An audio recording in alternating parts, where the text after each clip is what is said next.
여러분들은 인생을 살아오시면서 궁지에 몰린 적이 앞으로 갈 수도 없고 옆으로도 길이 안 보이고 정말 하늘이 무너져도 솟아날 구멍은 있다는데 어디를 봐도 피할 길이 없는 그런 궁지에 몰린 그런 적이 있습니까? 제가 우리 가족 이야기를 해서 굉장히 죄송하지만 아버지께서 사업을 하시다가 목회에 대한 하나님의 부르심을 받고 갑자기 집사님으로 계시다가 신학을 공부하시고 교회를 개척하셨습니다. 그런데 교회를 개척하면 성도들이 구름같이 몰려오느냐? 그렇지가 않았습니다. 교회의 어떤 살림살이도 팍팍했고 중학교, 고등학교, 대학을 다니는 저희 4명의 아버지, 아들, 딸들, 우리 형제들이 학교 공납금 내기도 힘들었습니다. 칠판에 적히는 게 공납금 미납자 저희들의 이름이었죠. 그러다가 제가 교통사고가 나서 보건병원에 입원을 했습니다. 또 어머니는 난소암이 걸려서 같은 병원에 같이 입원을 했습니다. 제가 아버지의 심정은 잘 모르지만 그때 아버지의 심정이 그랬을 것 같습니다. 그림에 보는 것처럼 완전히 코너에 몰린 겁니다. 개척교회는 힘들고 애들 공납금은 고사하고 날마다 나가는 회수권 살 돈, 교통비도 부족했습니다. 아내 되시는 엄마는 암에 걸려서 병원에 입원해 있고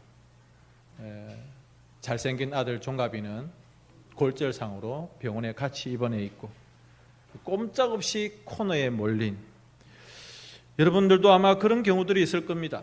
사방을 둘러봐도 도무지 헤어나올 수 없는 그런 궁지에 몰린, 코너에 밀려있는 그런 나 자신을 발견할 때 여러분 마음이 어떻습니까? 그런데 성경을 보면 이렇게 위기를 만나고 어려움을 만났던 그 신앙의 인물들, 그분들이라고 해서 꽃길을 걸었겠습니까? 그분들도 힘들고 고통스러운 날들이 많았습니다. 그런데 그분들은 계속해서 하나님만 바라보는 겁니다. 앞에 있는 길이 끊어지고 사방이 그냥 나를 공격할 때에도 오직 하나님만 바라보고, 왜냐하면 성경이 그것을 그들에게 가르쳐 주었기 때문에. 성경은 말씀합니다. 나의 사랑하는 나의 백성들을 내가 그냥 고아처럼 내버려 두지 않겠다. 궁지에 몰려있는 인생이지만 하나님이 그 궁지에 몰려있는, 코너에 밀려있는 그 인생을 하나님이 포기하기나 버리지 아니하시고 거기에서 건져내시는 분이 우리 아버지 하나님이심을 믿으시기 바랍니다. 성경에 등장하는 많은 신앙의 인물들, 그분들도 우리와 비슷한, 아니면 우리보다 더 험한 궁지에 몰린 인생을 그들이 만났습니다. 그러나 그들은 계속해서 하나님을 의지하고 하나님을 바라보는 인생이었습니다. 그리고 성경은 그러한 위기 가운데에서 건져내셨던 그 하나님을, 그리고 그 인생을 보여주고 있습니다.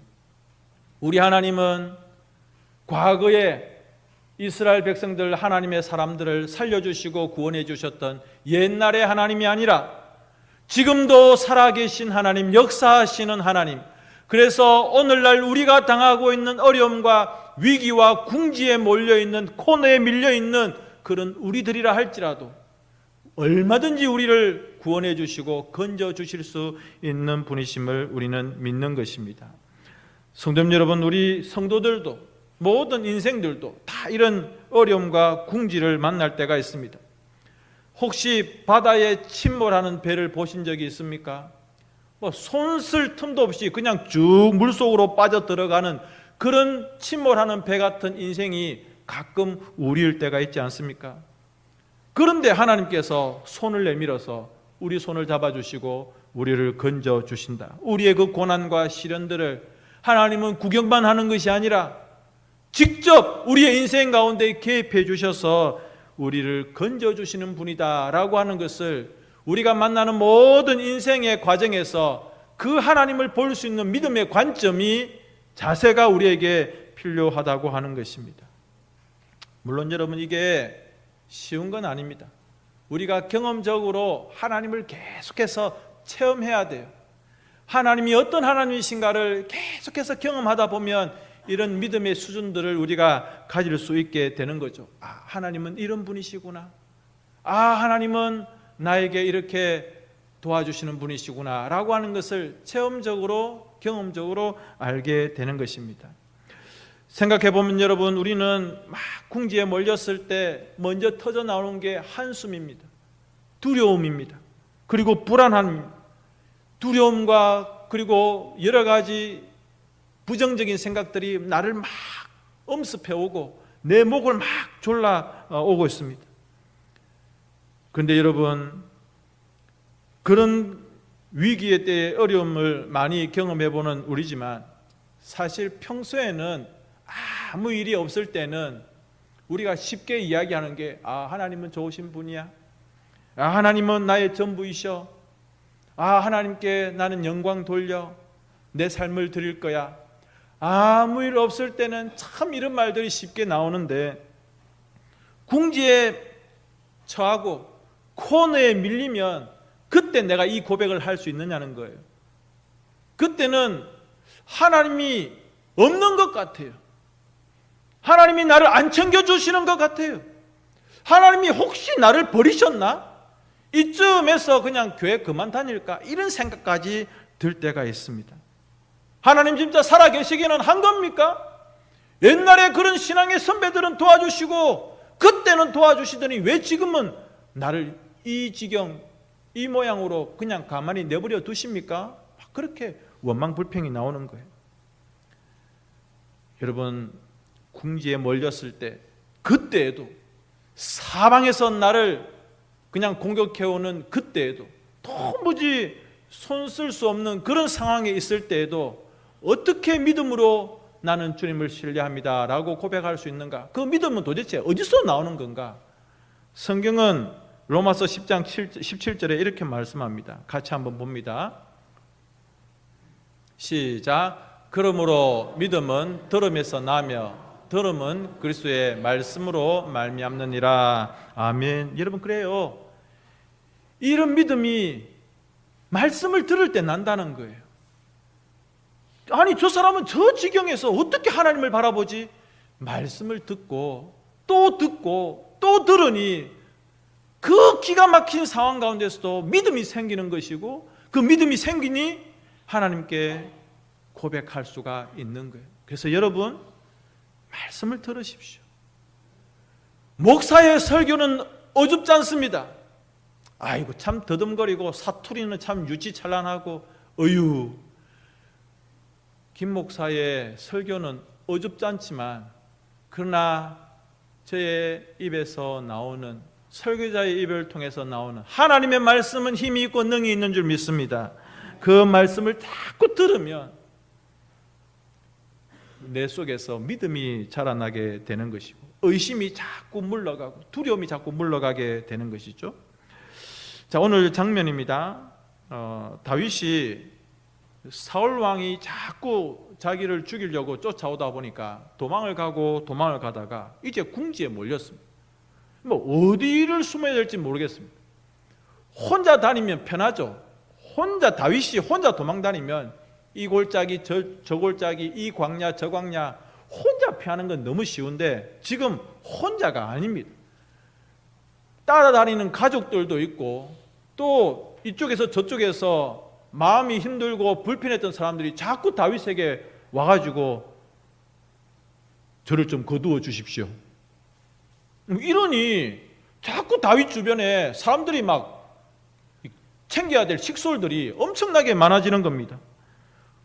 그래서 혼자 다니기도 쉽지가 않은데 이 많은 사람들을 데리고 숨어 다니려고 하니, 사울을 피해서 도망 다니려고 하니 쉬운 일이 아닌 거예요. 급기야 망명을 합니다. 어느 나라의 블레셋이 어떤 나라입니까? 적국입니다. 그 적의 나라에 1년 4개월 동안 망명 생활을 하게 됩니다. 그런데 여러분, 이 망명 생활을 하면서 다윗이 신임을 얻었어요. 누구에게? 이 블레셋 사람들과 아기스 왕에게. 저 사람 전에 우리 골리앗 죽였던 원수인데 그런데 우리나라에 망명해 와서 아말렉하고도 싸우고 제법 괜찮은 것 같아요. 그래서 다윗 저 사람 괜찮은데 내가 좀 데리고 있어도 괜찮은 것 같아. 이 정도로 신임을 얻었습니다. 자, 여러분, 그런데 또 다윗이 궁지에 몰리는 상황이 생겼습니다. 뭐냐면 블레셋과 이스라엘이 전쟁을 합니다. 아말렉하고 전쟁할 때는 블레셋 편에서 아말렉을 이 다윗이 전쟁에서 죽이기도 하고 마음 편해요. 아말렉은 영원히 이스라엘의 적이니까. 그런데 이 블레셋이 전쟁할 때가 되니까 이스라엘하고 전쟁을 하는 거예요. 자기 나라, 자기 민족과 함께 전쟁을 해야 되고 자기도 너무 마음이 불편하게 이 전쟁에 참전해야 되는 상황이 벌어진 것입니다. 너무 심각하죠. 오늘 2절 말씀을 보십시오. 블레셋 사람들의 두목들이, 수령들이 수백 명씩, 수천 명씩 자기 부하들을 데리고 전쟁터로 가고 있습니다. 다윗도 아기스 왕 뒤에 붙어가지고 이렇게 따라가고 있어요. 여러분, 그림이 한번 그려지십니까? 블레셋의 두목들이, 장군들이 자기 부하들을 쫙 데리고 가고 그 아기스 왕도 쫙 가고 있고 그 뒤에 이 다윗도 그래도 자기도 어쩔 수 없이 따라가야 되니까 그렇게 따라가는 그림을 여러분들이 그려볼 수가 있어야 됩니다. 여러분, 그런데 자기 민족을 향하여서 칼과 창을 들 수가 있겠습니까? 그런데 이 아기스 왕에게 왕이여 나는 못 가겠습니다. 내가 어떻게 우리 민족과 싸웁니까? 내가 아무리 당신 나라에 망명을 와 있다 할지라도 당신 신세를 지고 있다 할지라도 나는 그 짓을 못하겠습니다 라고 하는 말이 차마 입 밖으로 나오지를 못하는 겁니다. 코너에 몰렸죠. 궁지에 몰린 겁니다. 자, 여러분 어떻게 해야 되겠습니까? 마음 독하게 먹고 칼을 빼들고 어차피 저 사울을 죽여야 내가 왕이 되니까 이렇게 독한 마음을 먹고 자기 민족, 자기 백성들을 쳐 죽여야 되겠습니까? 아니면 따라가기는 따라가는데 싸우는 척만 해야 되나? 아니면 그냥 도망가 버릴까? 여러 가지 생각들을 할 수 있습니다. 자, 분명한 것은 뭐냐면 이 모든 상황들을 누가 알고 계신다? 하나님이 알고 계신다는 거예요. 다윗은 속에서 지금 이런 갈등 저런 갈등, 궁지에 몰렸는데, 코너에 내가 완전 몰렸는데 어떻게 해야 되지? 그런데 하나님은 이 모든 상황들을 알고 계시면서 그 가운데 해결책도 하나님이 가지고 계시는 겁니다. 첫 번째, 사람의 마음을 하나님이 움직이셨습니다. 다윗을 보호하기 위해서 하나님이 그 블레셋 방백들의 마음을, 왕의 마음을 움직이시고 바꾸셨다는 겁니다. 자, 이제 이 장군들이 이스라엘과 싸우기 위해서 전쟁터로 가고 있는데 갑자기 생각이 난 거예요. 뒤를 돌아보니 왕과 함께 이 다윗이 따라오고 있습니다. 그러니까 자기들이 기분이 갑자기 언짢아진 겁니다. 3절에 이 히브리 사람들이 도대체 뭘 하려고 하는 거냐? 쉽게 말하면요, 제가 좀 욕설 같지만 저것들, 저 새끼들 저거 뭐야? 이런 말과 똑같습니다. 저 히브리 사람들이 도대체 뭘 하려는 거냐? 그러면서 자기 왕한테 항의를 하는 겁니다. 왕이시여, 이거 뭡니까? 왜 저놈을 데리고 옵니까? 라고 하는 거예요. 만약 저 다윗이 갑자기 뒤에서 우리를 공격하면 앞에는 이스라엘이 있고 뒤에서 다윗이 공격하고 우리는 가운데에서 완전히 죽을 수밖에 없는데 저놈 저거 왜 데리고 옵니까? 라고 이야기를 합니다. 4절에 보십시오. 블레셋 사람들의 방백들이 그에게, 그는 아기스 왕이거든요. 신하들이, 부하들이 얼마나 열이 받쳤으면 자기 왕한테 노하는 겁니다. 임금님 지금 제정신이요? 하면서 화를 내는 거예요. 5절에 보면 하나님이 자꾸 이 블레셋 사람들의 마음을 움직이고 그렇게 바꾸시니까 이 사람들이 무슨 말을 하냐면 돌려보내라는 거예요. 같이 전쟁터에 못 가겠다.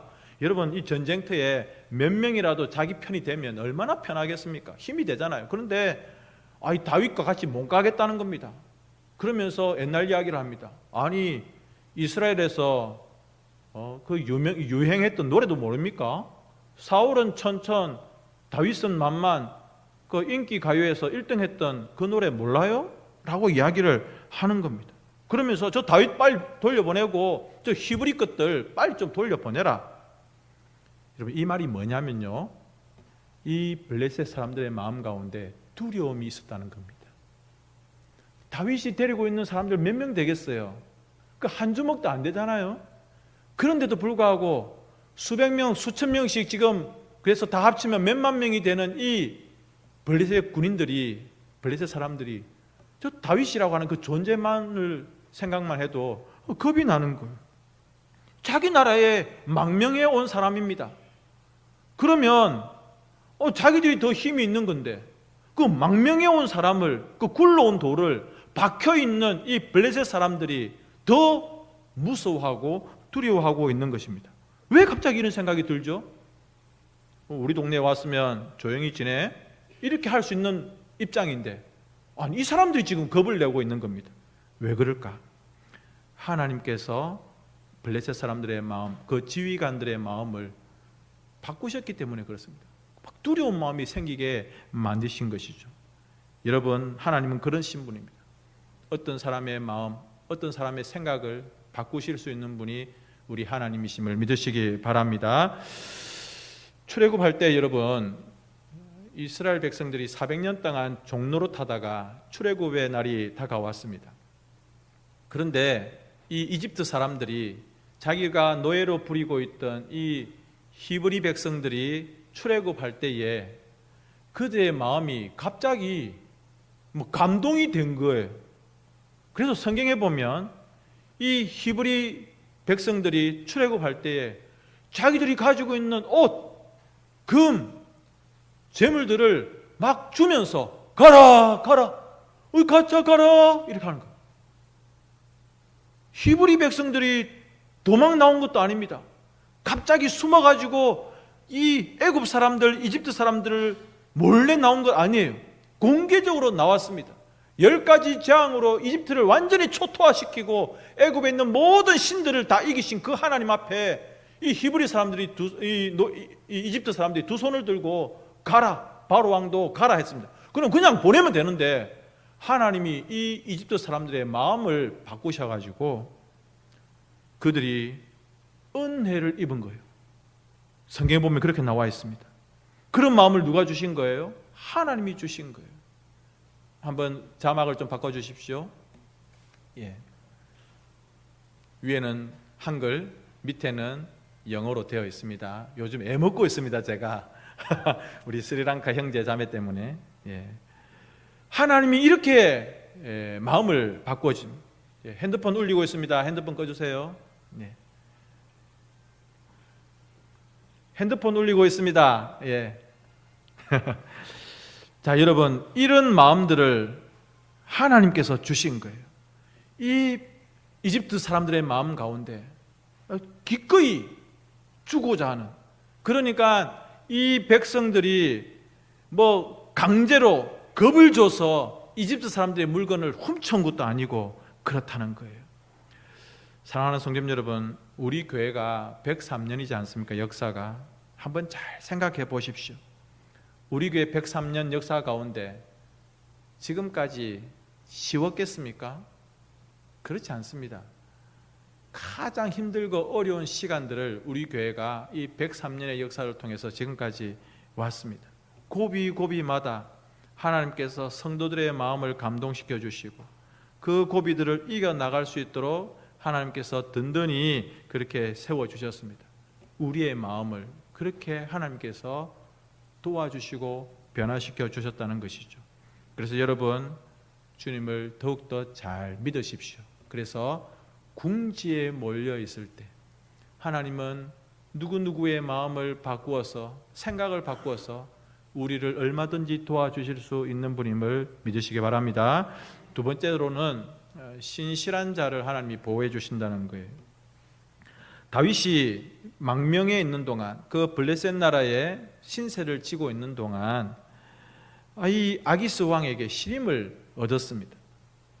그래서 이 신하들이 왕에게 왕이여 저 뭡니까 저놈 막 그렇게 화를 낼 때에 이 왕이 다윗에게 어떻게 이야기하냐면 내가 저 다윗과 함께 있었지만 여러 해 동안 있었지만 그의 허물을 본 적이 없다는 거예요.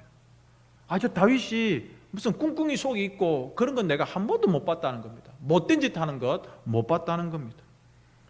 다윗이 지금 누구에게 평가를 받냐면 원수의 나라 이 블레셋 아기스 왕의 평가를 이렇게 받고 있습니다. 6절 7절에 여호와께서 살아계심을 두고 맹세하노니 네가 정직하여 내게 온 날부터 오늘까지 너에게 악이 있음을 보지 못하였다. 8절에 다윗이 아기스 왕에게 말합니다. 내가 무엇을 했습니까? 임금님, 내가 지금까지 뭐 실수한 거 있습니까? 뭐 잘못한 거 없잖아요. 그러니까 또 왕이 이렇게 말합니다. 내가 안다.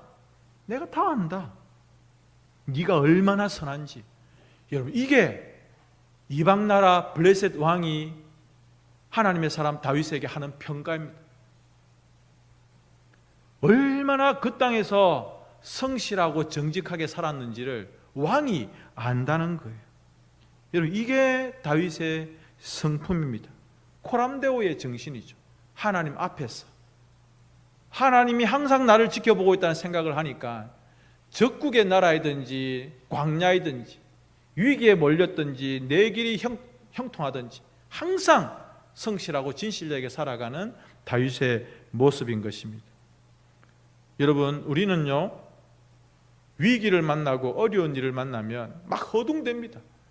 평소에는 굉장히 안정된 것 같고 저 사람 참 단단해 보여 그러는데 위기를 만나면 막 허둥대면서 엉뚱소리를 하고 막 세상적인 방법들을 막 동원해가지고 이 위기를 어떻게 벗어나 볼까. 평소에는 믿음이 있어 보이고 평소에는 괜찮아 보였는데 어려운 일을 만나면 막 허둥대는 거예요. 하나님이 기뻐하지 않는 그런 방법들을 막 가지고 와가지고 뭐 그 위기를 이겨내려고 합니다. 그러면서 무슨 말 합니까? 어쩔 수 없었어.